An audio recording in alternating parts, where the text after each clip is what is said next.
Hoy les voy a enseñar cómo realizar la proyección de columna cervical lateral. Vamos a proceder a la preparación del paciente. El paciente va a estar puede estar en bipedestación, en sedestación, en una posición lateral o bien en decúbito supino, dependiendo de las condiciones generales en las cuales se va a encontrar el paciente al llegar al servicio. Vamos a pedirle que se retire cualquier objeto de metal que tenga del cuello a la cabeza y en dado caso que sea paciente femenino en edad fértil, preguntarle si no existe posibilidad de que haya embarazo. Vamos a proceder al posicionamiento del paciente. Le vamos a pedir a la paciente que se coloque de forma lateral. Vamos a alinear lo que es la línea media coronal con el eje longitudinal del plano del buqui.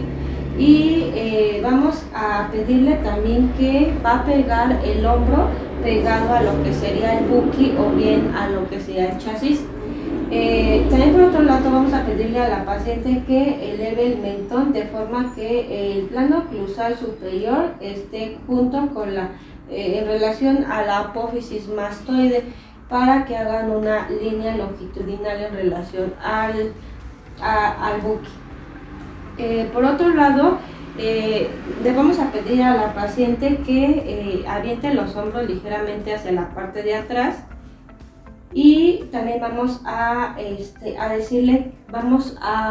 decirle que relaje los hombros de forma que los hombros queden perpendicular, bien horizontal a lo que sería el plano del buqui. Y también por otro lado vamos a alinear la línea bipupilar que esté también perpendicular a lo que va a ser el plano del buqui. El rayo central va a ir perpendicular a lo que va a ser el centro del chasis. El eje longitudinal del colimador va a estar sobre la línea media coronal, a la altura de lo que va a ser el trabús de la oreja, y el plano transverso va a estar por debajo del punto prominente de lo que va a ser el cartílago cricoides. La distancia foco-película aquí va a ser de 1,50 m a 1,80 m de distancia del chasis, esto para disminuir la magnificación. Las estructuras que vamos a visualizar en esta proyección va a ser se va a visualizar, pues, como vemos, una vista lateral de los cuerpos vertebrales y sus interespacios, las 5 articulaciones interporficiarias inferiores y las apófisis espinosas, dependiendo lo bien que se hayan deprimido los hombros, como se observa como se observará la séptima vértebra cervical y la T1. Es decir, obviamente al aventar los hombros hacia atrás, pues vamos a dejar despegado para que se pueda observar mejor lo que son las cervicales hasta la T1. Y los criterios de evaluación dice que se debe observar claramente visible las 7 vértebras cervicales, en este caso, como estaban mencionando hace un momento. De lo contrario, se debe de realizar otro tipo de radiografía separada de la región cervicodorsal, que es el cuello extendido de tal forma que las ramas mandibulares no se superpongan en la C1 y en la C2, y las ramas mandibulares superpuestas con una penetración necesaria para valorar estructuras óseas y partes blandas. Los casos en los cuales se va a realizar este tipo de proyecciones va a ser en traumatismos, en localización de cuerpos extraños y en efisema subcutáneo. Hoy les voy a enseñar cómo realizar la proyección de columna cervical lateral en dinámica de flexión y hiperflexión. Vamos a proceder con la preparación del paciente. Esta en específico nos dice que se va a hacer en bipedestación en posición lateral. Vamos a pedirle al paciente que se retire cualquier objeto radiopaco que puede del cuello a la cabeza. Vamos con el posicionamiento del paciente. Aquí lo vamos a hacer en un buqui de pared. Le vamos a pedir al paciente que se coloque de forma lateral. Le vamos a alinear la línea media coronal con el eje longitudinal del plano del buqui, y también le vamos a pedir que va a poner en contacto su hombro con lo que va a ser el buki, y vamos a pedirle que los hombros los ponga horizontales de tal forma que también queden alineados. La línea bipupilar va a estar perpendicular al eje longitudinal del plano del buki, y aquí vamos primero a hacer la hiperflexión.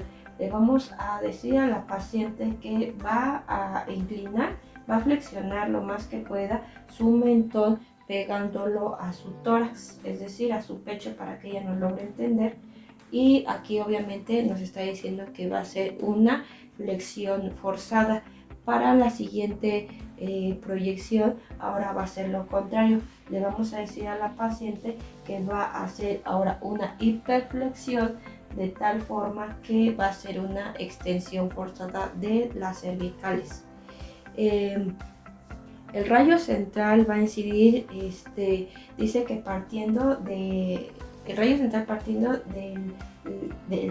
de la posición lateral, el eje longitudinal del colimador va a incidir a la altura de lo que va a ser el tragus de la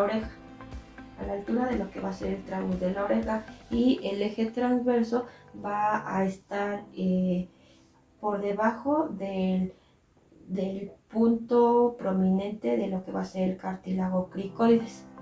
Esta dice que el haz de radiación va a incidir perpendicular, obviamente, a lo que va a ser el centro del chasis, y nos dice que va a estar a la altura de lo que va a ser la C4. La distancia foco-película para esta va a ser de 1,50 m a 1,80 m para disimular la magnificación. Las estructuras que se van a visualizar en esta proyección se van a mostrar la movilidad, obviamente, de la columna. Para esto sirven obviamente con la hiperflexión y la hiperextensión. Se van a mostrar los espacios intervertebrales y las articulaciones interpoficiarias. Los criterios de evaluación, primeramente para la hiperflexión, va a ser obviamente el cuerpo de la mandíbula, prácticamente perpendicular al borde inferior de la placa en la flexión forzada de un paciente obviamente normal, y las 7 apófisis espinosas. Y en la hiperflexión se va a ver el cuerpo de la mandíbula casi paralelo al borde inferior en el paciente normal, y las 7 vértebras cervicales. Los casos en los cuales se va a realizar este tipo de proyecciones va a ser para arquilosis, para artritis obviamente reumatoide y pinzamiento del canal medular, o bien algún tumor. Gracias. Hoy les voy a enseñar cómo realizar la proyección de columna cervical oblicua posterior derecha y oblicua posterior izquierda, las dos en AP. Vamos a proceder con la preparación del paciente. Esta dice que va a ser en bipedestación, en anteroposterior. También se puede realizar en decúbito supino, dependiendo de las condiciones generales en las cuales nos va a llegar el paciente. Y dice que se le va a pedir que se retire cualquier objeto de metal que vaya del cuello a la cabeza. También, si es paciente femenino y está en edad fértil, preguntarle si no existe la posibilidad de que esté embarazada. Vamos a proceder con el posicionamiento del paciente. El paciente va a estar en bipedestación. Vamos a ocupar un buki de pared. La línea media sagital del paciente la vamos a poner en relación con el eje longitudinal del plano del buki, y vamos a pedirle a la paciente que eleve el mentón de forma que el plano oclusal superior quede alineado con la apófisis mastoide en una línea longitudinal a lo que va a ser el buki. Y también nos dice que vamos a pedirle a la paciente que ahora sí que a rotar 40, va a rotar tanto el cuerpo como la cabeza 45 grados. Esto nos dice que va a ser tanto, como dijimos desde el principio, oblicua posterior derecha. Esta dice que va va a estar en contacto con el buki la zona radiografía, y del otro lado, pues en este caso sería para la otra oblicua sería de esta misma forma. Y lo que se debe también alinear va a ser la columna cervical al eje longitudinal de lo que va a ser en relación al eje longitudinal del buki. El rayo central va a incidir con una angulación cefálica de 15 a 20 grados al centro también de lo que va a ser el chasis. El eje longitudinal del colimador nos dice que va a estar a la altura del trabús de la oreja, y el eje transversal del colimador va a estar por arriba de lo que va a ser el borde del cartílago cricoides.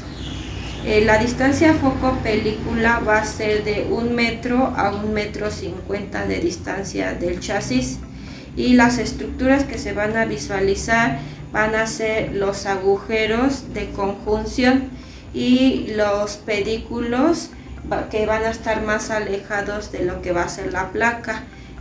Una proyección oblicua de los cuerpos vertebrales y los espacios de los discos intervertebrales, que obviamente pues se tienen que ver separados. Y los criterios de evaluación deben de verse claramente visibles, obviamente los agujeros de conjunción más alejados de la placa, o sea que tienen que estar más abiertos, y los espacios de los discos intervertebrales, que obviamente también deben de estar abiertos. Dice que el mentón se debe de estar elevado sin que se superponga entre la C1 y la C2 de las vértebras, y dice que el occipital no debe de solaparse con la C1 y las 7 cervicales de la T1 a la T3. Los casos en los cuales se va a realizar este tipo de proyecciones va a ser para explorar obviamente los agujeros de conjunción cervicales, y se explorarán ambos para ver efectos, en este caso comparativos.